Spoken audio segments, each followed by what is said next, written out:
A obesidade é um fator de risco determinante para as mortes por Covid-19, mas a pandemia obrigou à suspensão de muitas cirurgias de obesidade, consideradas até então inadiáveis. Se nos hospitais públicos o tempo de espera para este tipo de operações já era, em média, superior a 2 anos, agora está tudo parado. O caso que lhe revelamos de seguida é um caso extremo, uma realidade de obesidade mórbida, um caso social, podemos dizer. Aconteceu em abril, na primeira vaga de pandemia, quando o país estava confinado. Um homem de 44 anos, que pesava 300 quilos, estava fechado em casa há já 4 meses, com queixas de dores nos membros inferiores e até dificuldades respiratórias. Este homem teve que ser resgatado pelos bombeiros de Camarate, que só o conseguiram retirar de casa pela varanda e com recurso a uma grua. Já havia um quadro de dificuldade respiratória, já havia aqui algumas dores associadas ao peso, aquele da perna, do pé. Supostamente tínhamos ali uma fratura. 2, 3. Os gritos de dor de um homem de 44 anos, um caso extremo, uma situação de doença grave, um caso sério, muito sério, de obesidade mórbida. Um indivíduo com cerca de 300 quilos à vontade. Segundo aquilo que ele nos passou, a informação é que já não saía de casa há mais de 3, 4 meses. Estávamos em abril, na primeira vaga da pandemia, tempo de confinamento, e no bairro de Santiago, em Camarate, este era um drama social. Um homem com 300 quilos, fechado em casa, neste primeiro andar, já desde dezembro.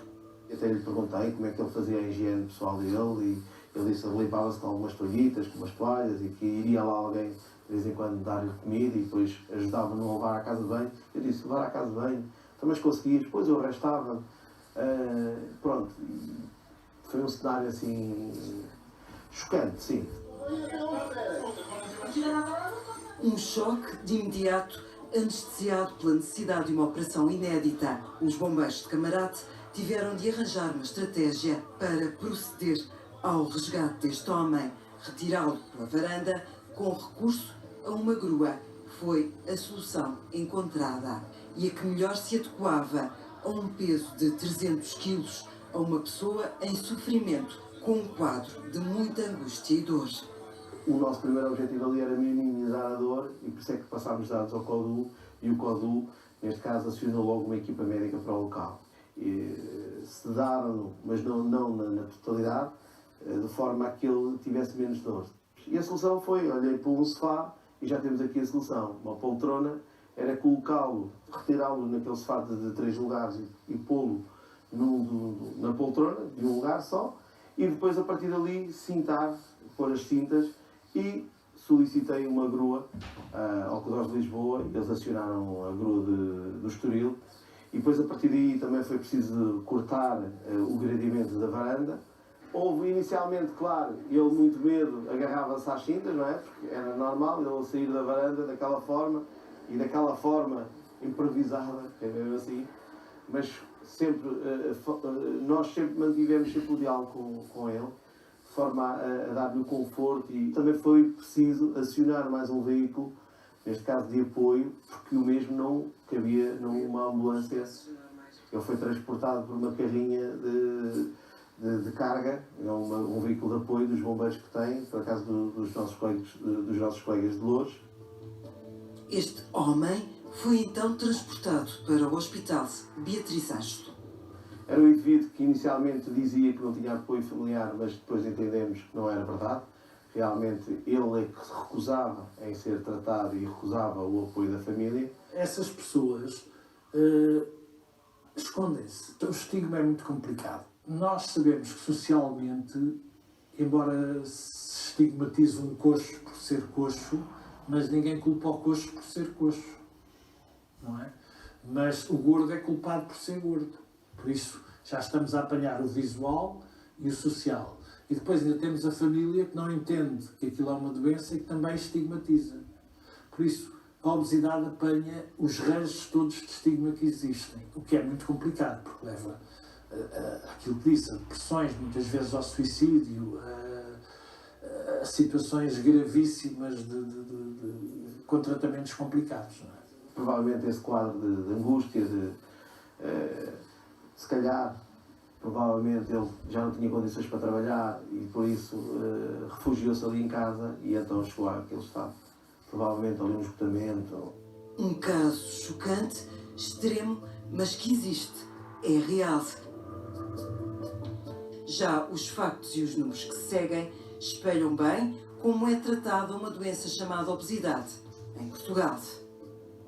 Mais de 60% da população portuguesa tem excesso de peso ou obesidade. Depois, quando passamos para a obesidade mais grave, propriamente dita, nós temos mais de 300.000 pessoas que precisam de ser tratadas através de uma cirurgia.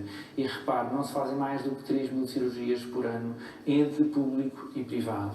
E, portanto, chegamos a uma porcentagem ínfima. Os doentes com obesidade vêm-se amputados, passa a expressão, de ver as suas formas de tratamento acessíveis. É difícil ser operado, é difícil aceder para ser operado, espera-se muito tempo para ser operado, é muito caro comprar medicamentos para perder peso. Este homem de 44 anos, que sofria de obesidade mórbida, acabou por falecer no dia seguinte, no hospital. E isto tem que dar uma volta. É óbvio que não vamos conseguir chegar à totalidade das pessoas, mas temos que ser mais eficazes. O homem perdeu a vida por insuficiência pulmonar. Quando eu recebi a informação que ele tinha falecido, parecia que tinha sido um dos nossos que tinha falecido. A mensagem é não ter vergonha de dizerem que tem um problema. Nós, por acaso, trabalhamos aqui muita motivação e o exercício físico. Sabemos que não é só uma questão de fechar a boca. É uma questão... Há outras questões também associadas a esta, à obesidade. As pessoas devem ligar e devem dizer: eu não aguento, eu quero ajuda, e certamente que alguém há de lhes dar uma voz de conforto, um apoio. As pessoas, acima de tudo, não podem se recusar em ser ajudadas.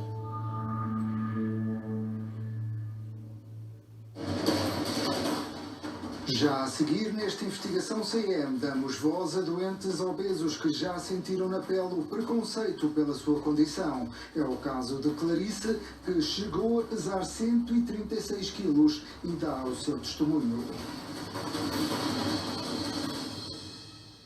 Você está aqui.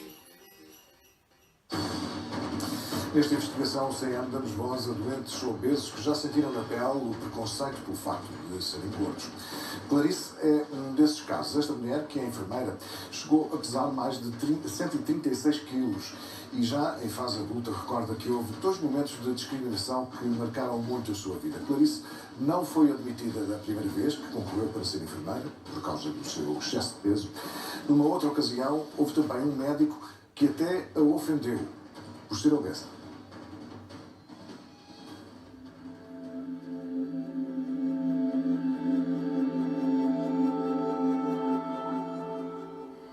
Olha para mim com ar recriminatório e diz-me assim: quer continuar a ser uma vaca gorda? Então continua assim. É um médico que me diz isto. É um médico que me diz isto. Olhei para ele, cheio de papéis e saí para a porta fora do consultório, que a lá voltei, né?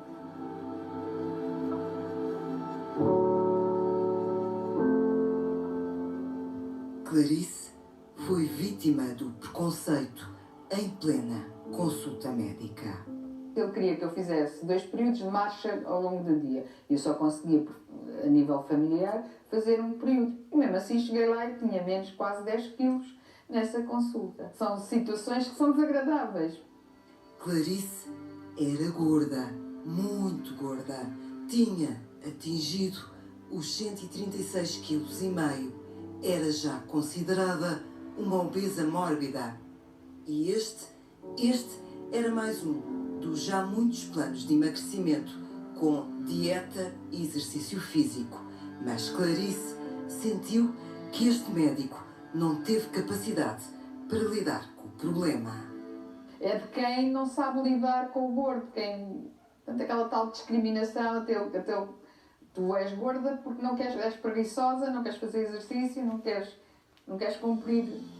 Na realidade, desde os 9 anos que Clarice andava de dieta em dieta, no emagrece engorda, emagrece engorda, mas, por mais incrível que pareça, o sofrimento com o excesso de peso, o ser posta à parte, o ser vista como a gorda, nunca tinha acontecido na infância.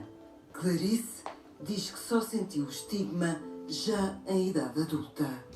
Entre os 6 e os 9 anos tive assim um crescimento brutal, não só para cima como para os lados. A partir daí começaram as dietas, pronto, foi sempre excesso de peso, do excesso de peso rapidamente cheguei à obesidade. Fui uma criança que nunca me senti gorda. Isto porquê? Porque tinha um instinto de líder, estava sempre pronta para fazer as asneiras, portanto, eu nunca fui uma criança que me tivessem chamado de gorda, és a gorda, portanto, eu nunca senti isso. A primeira vez que eu começo a confrontar-me com o meu excesso de peso foi na primeira vez que eu concorri para ser enfermeira. E quando chego aos exames médicos, o médico chumba-me na admissão à escola de enfermagem porque eu tinha excesso de peso. Foi o primeiro grande confronto que eu tive com o excesso de peso. O confronto com a discriminação, o sentimento de revolta. Disse-lhe, eu vou ser enfermeira, posso não ser nesta escola, mas eu vou ser enfermeira. No ano seguinte estava a candidatar-me a uma escola não estatal e entrei, portanto, e fiz o curso de enfermagem. Clarice é enfermeira há mais de 30 anos e aí está, uma batalha ultrapassada com distinção na luta contra uma doença chamada obesidade. Clarice conseguiu também finalmente perder peso com recurso a intervenções cirúrgicas. Hoje, a enfermeira que sai do seu posto de trabalho e passeia pela sua terra, caminha por alhos vedros, sem carregar um fardo às costas. Clarice sente-se bem com o seu corpo.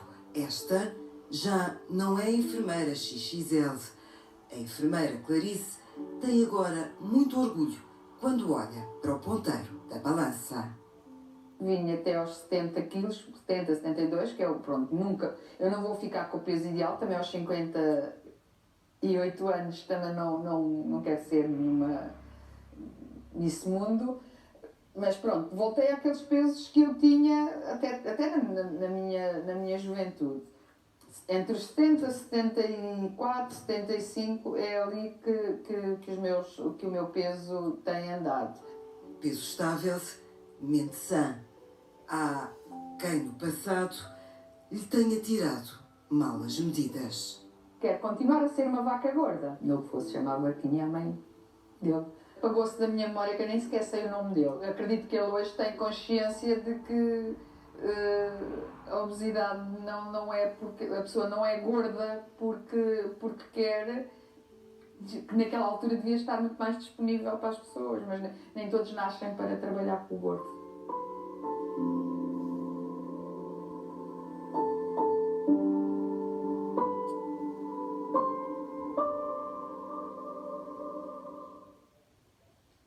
Desde criança que Clarice passa a vida de dieta em dieta, mas sempre sem o sucesso desejado. Os quilos perdidos eram sempre recuperados. Já em idade adulta, Clarice passa dos 136 quilos e com eles começam a surgir outras doenças associadas, crises de asma, por exemplo, e apneia do sono.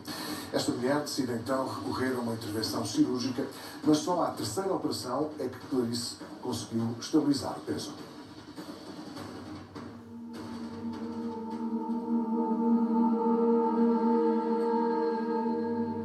Na minha juventude eu também fiz muitas vezes de palhaço. Aquela fotografia para mim tem muito significado porque eu ali, pronto, durante aquele período da minha vida era um pouco como o palhaço, estava sempre a rir, sempre a brincar, mas por dentro sabe Deus como é que eu estava. Ao mostrar-nos esta fotografia, Clarice explica que aqui não há almofada. Esta era a sua barriga. Com 1,59 m e dietas ioiô, a enfermeira Clarice oscilava na balança, entre os 70 e 80 quilos. O excesso de peso estava lá, mas para Clarice a coisa muda radicalmente de figura após uma segunda gravidez mal sucedida. Numa segunda gravidez que tenho, tive uma gravidez trismelar e aí faço um grande aumento de peso. Essa gravidez perdi às 25 semanas e já no final dessa gravidez estava com 100 quilos. A partir daí foi sempre um bolo a crescer. Por as mais diversas razões, penso eu que também estaria o fator da depressão, da perca daquela criança. Com a terceira gravidez, fui aumentando e quando cheguei a essa gravidez estaria aí por volta dos 118, 120 quilos. Em 2004 estava com 136,5 kg. Já se começa a notar alguma coisa, o movimento para poder colaborar numa reanimação, o movimento para picar uma criança, assim como brincar com os meus filhos. Também me começava a ressentir nessa área. Tinha crises de asma muito maior, já estava a entrar na fase da apneia de sono. um peso pesado, 136,5 kg. Clarice decide marcar uma consulta de cirurgia de obesidade. O médico avança com o processo. A paciente Clarice tem que frequentar consultas com um psicólogo.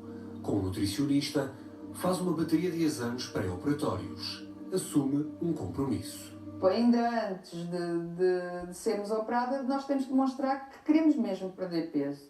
Nem que seja 1 ou 2 quilos, aquilo que a gente conseguir. Uma colaboração também nossa, porque pode-se fazer todas as cirurgias, mas se não houver um compromisso do doente, não vamos lá.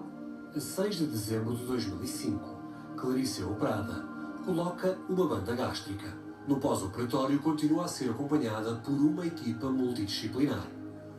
2011, a minha banda deslocou-se e fez uma lesão do esófago. Conforme a banda se deslocou, teve que se abrir a banda e houve logo, assim que deixou de ter aquele controle, eu comecei logo lentamente a aumentar o peso.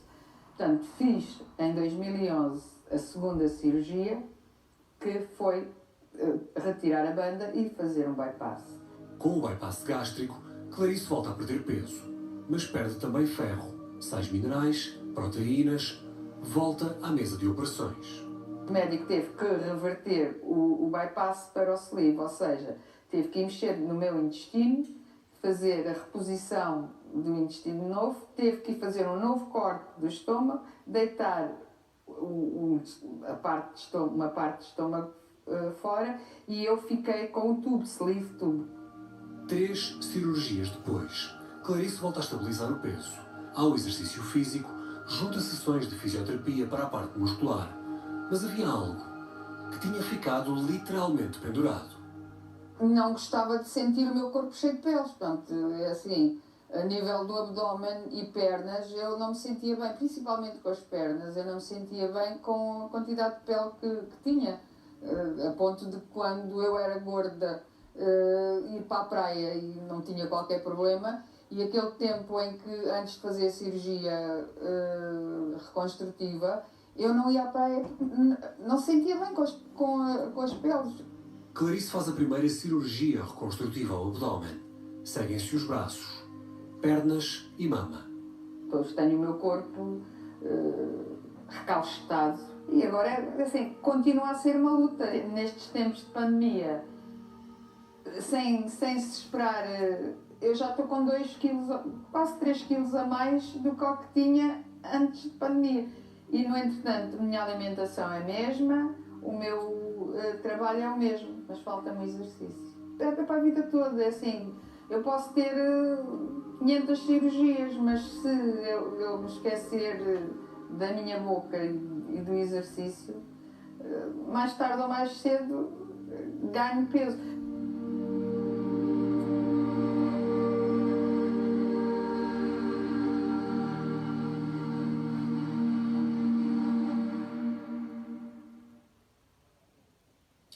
Um dos caminhos no combate à obesidade são as cirurgias. Mas depois das operações há toda uma disciplina que estas pessoas têm que seguir para não voltar a ganhar peso. Marisa e André são exemplos de sucesso e contam à investigação CM como a operação lhes mudou a vida. André tinha 154 quilos, Marisa pesava 140 quilos.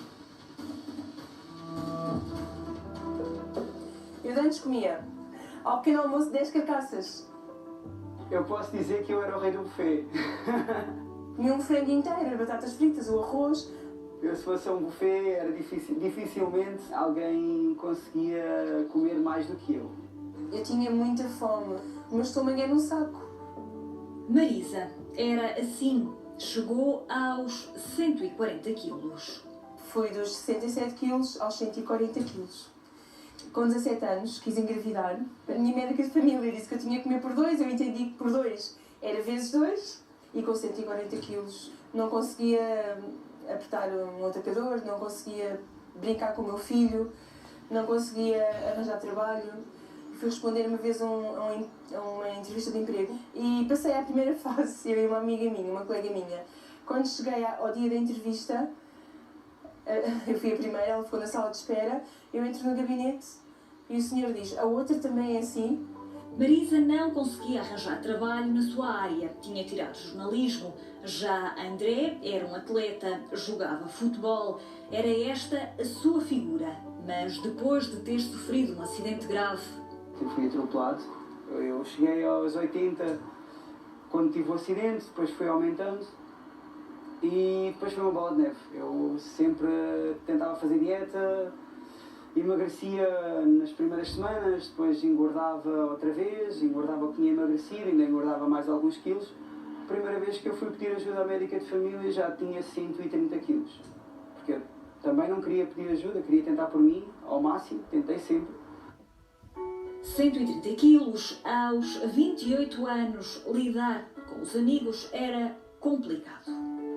Porque cada vez que alguém me encontrava, a reação era: e o que é que te aconteceu? Porque eu era atleta, então eu deixei de ser aquele role model, aquela figura que sempre praticava desporto, estava sempre em forma, e passei a ser o gordo. E a partir daí era complicado, cada vez que alguém me via, faziam sempre a comparação, era inevitável. Tendo sido atleta, era muito complicado olhar ao espelho e ver que não me reconhecia. Já Marisa diz que decidiu mudar a sua vida quando... Fui uma vez com o meu filho a um parque temático, a Braga, e ele quis andar no carrossel. E o senhor disse-me: só pode andar se for acompanhado. E eu não como na cadeirinha. E meti a minha primeira banda gástrica, com 140 quilos. Cheguei aos 80 quilos, mas depois voltei a engordar novamente. E cheguei novamente aos 140 quilos. E foi preciso voltar aos 140 quilos e ter um novo clique, que foi uma doença associada à obesidade, que é doenças da coluna. Ganhei uma hérnia lombar. Fiquei paralisada da perna direita de repente. Tive que ser operada à coluna de urgência, com 140 quilos. E quando acordei daquele susto, não é? Tive que voltar a aprender a andar, não foi fácil. Voltei a procurar a equipa médica e sugeriram-me fazer um bypass gástrico. Fiz um bypass gástrico em outubro de 2014. A minha cirurgia não correu bem, fiz uma fístula. Uma fístula é um buraquinho na zona aqui do tubo digestivo, que para recuperar foram mais ou menos 4 meses. André pediu ajuda à médica de família, mas...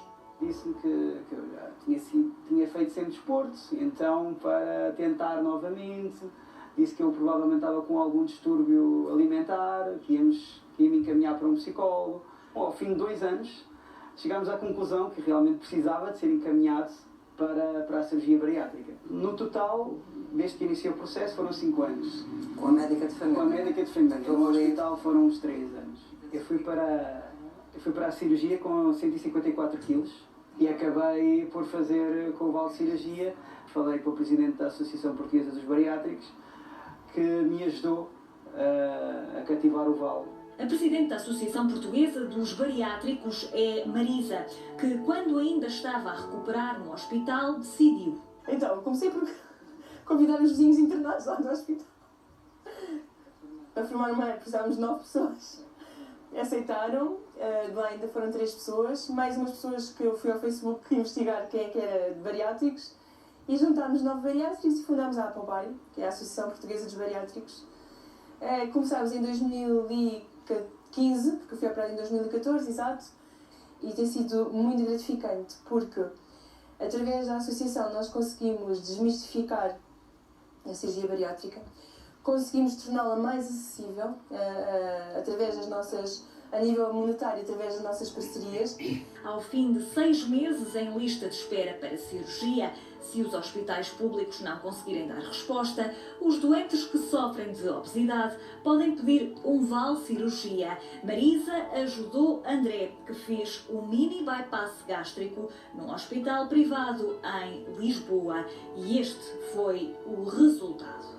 Posso dizer que no primeiro mês eu emagreci 22 quilos, com muita determinação e com muito sacrifício. 3 semanas de dieta líquida e depois entrei na pastosa. Cirurgia bariátrica é o estômago, é uma cirurgia ao estômago, não é à cabeça. A cabeça obesa continua cá. Simplesmente ficamos saciados com mais facilidade e isso ajuda muito. Porque a quantidade que nós comemos, quando começamos a comer sólidos, é o que cabe na palma da mão. A cirurgia bariátrica não faz milagres sozinha, porque eu hoje em dia, eu posso comer doces, mas sei que vou sofrer a seguir, sei que vou ficar mal disposta, posso ficar com tonturas. Eu sou uma pessoa perfeitamente normal hoje, como de tudo, às vezes também cometo os meus deslizes, tento sempre a compensar. As pessoas têm que assumir que têm que ter acompanhamento, porque senão não resulta. Porque às vezes podemos estar a fazer ou a cometer um erro e vamos à consulta da nutricionista e sabemos que estamos a cometer aquele erro e ela corrige. Eu agora estou sensivelmente com 85, 86. Óbvio que tenho algumas peles que vou remover em breve. Parecemos aqueles cães das dobras. É verdade, e isso leva muitas pessoas após a cirurgia bariátrica a ficarem muito afetados. É verdade. Sim, muito deprimidas. Eu, por acaso, tive muita sorte, porque o único sítio que eu preciso é na barriga.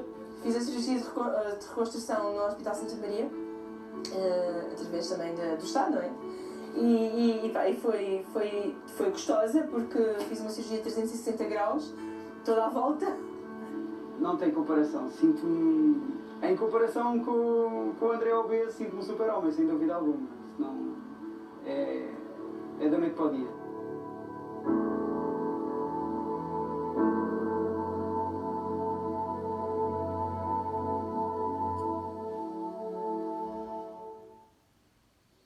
Dois casos de sucesso. A cirurgia de obesidade tem uma fila de espera longa no Serviço Nacional de Saúde. Em março, estas operações pararam e, nesta segunda vaga da pandemia, voltam a estar suspensas. Foi num hospital privado que o Investigação CM assistiu à operação de uma doente obesa que já estava à espera de intervenção cirúrgica há mais de 2 anos. Neste caso, vou alertar os espectadores mais sensíveis para as imagens que se seguem.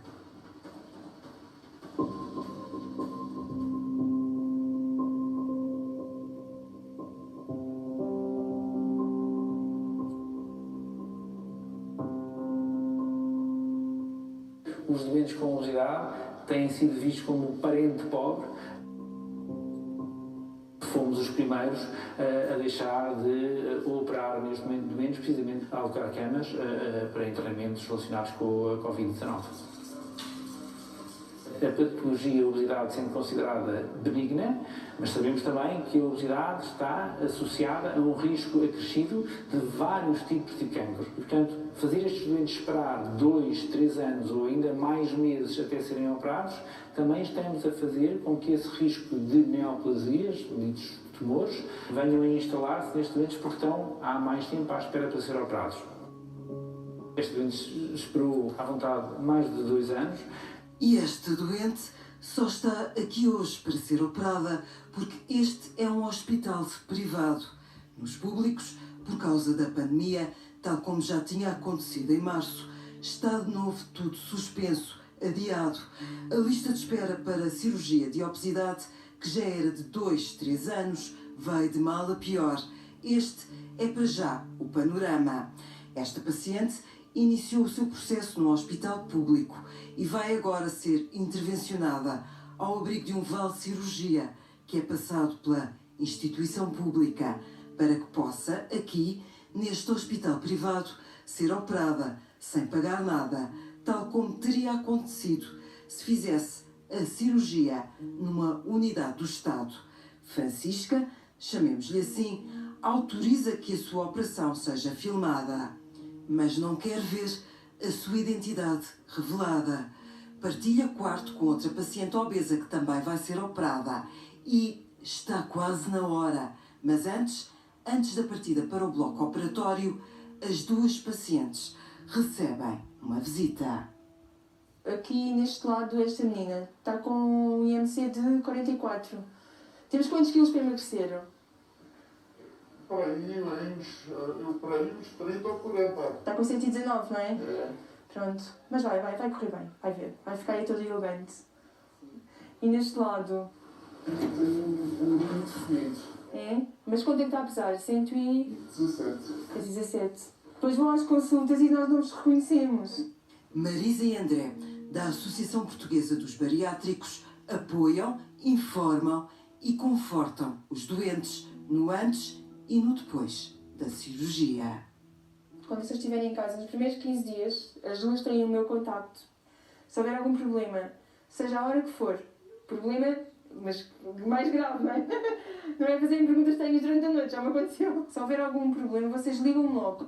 Francisca, doente obesa, segue com os seus 117 quilos para o bloco operatório. Vai ser sujeita a um bypass gástrico. É uma paciente já com outra doença associada à obesidade. Esta doente, muito provavelmente, daqui a uns meses deixará de ter tensão alta, porque ela é hipertensa. Porquê?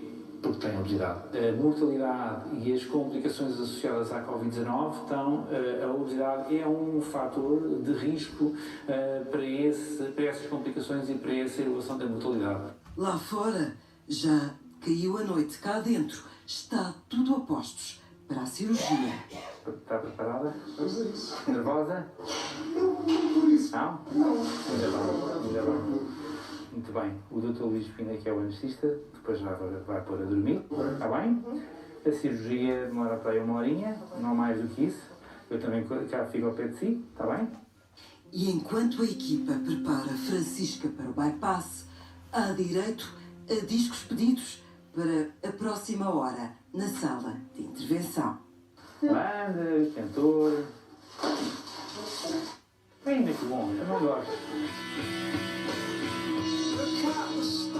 Ao som dos Coldplay, o cirurgião dá início à operação. Esta cirurgia chama-se mini bypass ou bypass de anastomose única. Anastomose significa uma ligação que vamos fazer entre o estômago e o intestino. Ou seja, numa fase inicial o que vamos fazer é cortar o estômago, separando o estômago em 2 partes. Uma parte mais pequena, que é aquela na qual os alimentos vão entrar, vindos do esófago.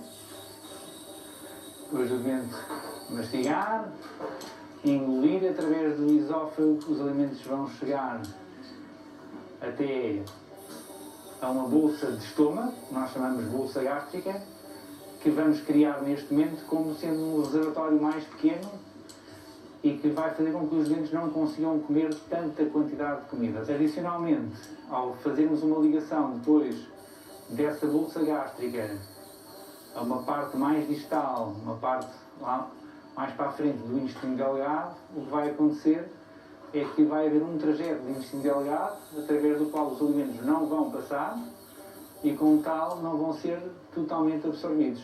Esta é a parte inicial do intestino delgado. E depois vamos contar aqui 200 centímetros. 30. Pronto, estes dispositivos que utilizamos são agrafadores que agrafam e cortam os tecidos. Os mesmos instrumentos que utilizamos para agrafar e cortar o estômago, mostro uma lança, servem também para fazer a ligação entre o estômago e o intestino. Este é um dos momentos mais delicados da cirurgia. O encerramento entre estômago e intestino tem que ficar bem feito para que não haja fugas dos conteúdos do estômago e intestino, o que poderia levar a situações complicadas, o que os médicos denominam de fístula, que implicaria a necessidade de recurso a nova operação. Agora está a entrar um líquido pela boca e por um tubo que chega aqui ao estômago. Assim confirmamos que não há fuga desse líquido azul. Significa que a ligação ficou bem feita. Pronto, e a cirurgia acabou. E assim termina a cirurgia, sempre ao som dos Coldplay. Às vezes há assim umas surpresas, tipo Tony Carreira, mas põe à mesma. Está tudo bem. Tudo bem. Como sempre. Francisca vai agora passar a noite no recobro. Nós não temos que esquecer que a obesidade é uma pandemia de uma doença crónica, que provavelmente, não é provavelmente, seguramente esta vai cá ficar durante muitas décadas, enquanto que esta pandemia do SARS-CoV-2, esperemos nós, que agora no ano de 2021 venha a desaparecer, mas a pandemia da obesidade vai agravar. Bem mais leve, com vontade de deixar de ser uma obesa mórbida, daqui a 2 dias, Francisca vai para casa com a ambição de perder muitos dos seus 117 quilos. Perder para ganhar nova vida após longo tempo de espera. Isso deixa-nos muito satisfeitos.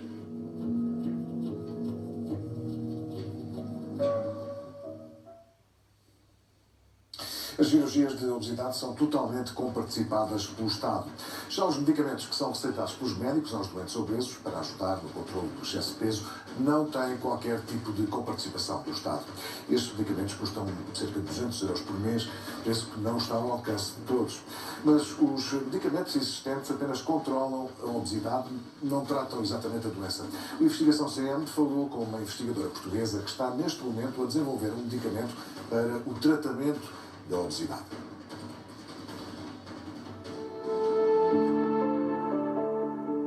Existe qualquer coisa no meu corpo que é diferente do corpo das pessoas que não têm o problema da obesidade, não têm a doença. É um problema biológico, não é um problema comportamental. E a pessoa com obesidade vive permanentemente com uma ordem para comer, porque o cérebro entende que não tem energia suficiente para trabalhar, para viver, e uma ordem para não fazer nada, não gastar energia, porque está a pôr a vida em risco, porque não tem energia suficiente para a vida. Para ultrapassar esta resistência, a professora investigadora Ana Domingos está a trabalhar um fármaco, um medicamento para o combate à obesidade. O medicamento que nós criamos é um medicamento que é efetivamente, quimicamente falando, da família das anfetaminas, mas que foi modificado para ser uma molécula ligeiramente maior, e essa modificação fez com que o fármaco não entre dentro do cérebro. E nós descobrimos que esse fármaco, ao não entrar dentro do cérebro, fica subtraído dos efeitos colaterais que tinham, porque os efeitos colaterais que as anfetaminas têm são efeitos cardiovasculares, enquanto que esta anfetamina que nós fizemos já não entra dentro do cérebro, e ao não entrar dentro do cérebro, poupa o coração do esforço que o tornaria um coração doente. Estamos numa fase que não é assim tão precoce quanto isso, porque já temos uma validação pré-clínica, que foi uma validação feita dentro do âmbito académico. Está tudo dependente de conseguirmos fazer um spin-off de uma biotech, onde essa validação possa ser feita num contexto privado. Portanto, não consigo dizer se é para daqui a 5 anos ou daqui a 2 anos. Tudo depende de quão rápida será a formação desta empresa. Ana Domingos está neste momento a desenvolver esta investigação na Universidade de Oxford, mas iniciou este trabalho no Instituto Gulbenkian Ciência, em Portugal. Porquê que fui para Oxford? Porque me convidaram e porque tinha um manancial de condições francamente melhores do que aquelas que não tinha em Portugal. Infelizmente, em Portugal fala-se muito de investigação, fala-se muito de apoio à investigação, mas o apoio é mentira. E numa investigação deste tipo, que se chegar a bom porto pode dar milhões ao nosso país, ninguém se importa com ela. É realmente, creio eu, uma esperança enorme para os doentes e vamos tentar fazer com que isto funcione. Tudo aquilo que está no mercado neste momento é para controlar a obesidade. O nosso Ministério da Saúde trata os doentes com obesidade de duas maneiras totalmente diferentes. Cirurgicamente, o indivíduo tem o tratamento totalmente comparticipado, as pessoas que não têm indicação para cirurgia não têm comparticipação nenhuma. Estamos a falar de medicamentos que custam à volta de 200 euros por mês. Carlos Oliveira é presidente da Associação de Doentes Obesos e Ex-Obesos. chegou aos 156. Em 2001, colocou uma banda gástrica. Durante 15 anos, viveu e conviveu com ela, até esta se deslocar, criar-lhe problemas no esófago e ser obrigado a realizar nova cirurgia, o bypass. A pessoa tem que viver com esta ferramenta, mas usá-la como deve ser. Continua a ser uma guerra para manter peso. Eu já perdi mais de 1 tonelada, não é? As vezes todas que perdi, que não perdi, que ganhei.